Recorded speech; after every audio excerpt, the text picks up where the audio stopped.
教會大澳小學嘅思維。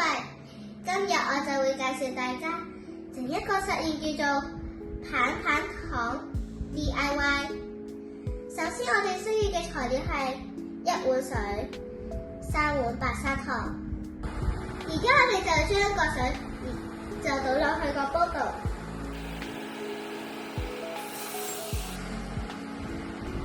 我哋而家要等水滾咗之後，我哋就可以將呢3碗白砂糖倒落去啦。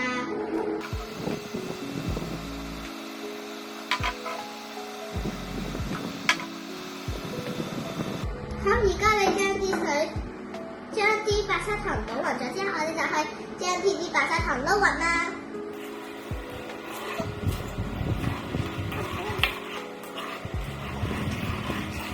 而家你就要煮到等嗰啲白砂糖溶化咗之後就 OK 噶啦。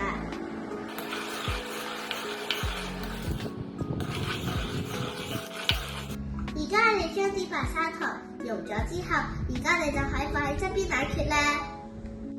然後我哋就可以將一啲食用色素倒少啲落去個杯度啦。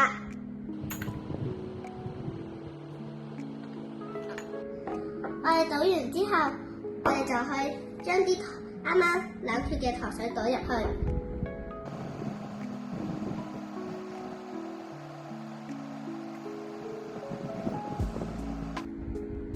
我哋已經將個糖水倒咗啦，跟住我哋就用啲竹籤攪勻佢。我哋攪勻咗之後，就喺白砂糖度轉幾個圈就 OK 噶啦。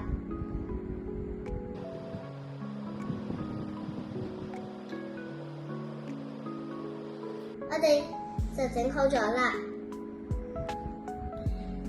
而家好似我咁樣用2隻嘅仔夾住一齊，跟住我哋放落去，跟住等2日之後就 OK 噶啦。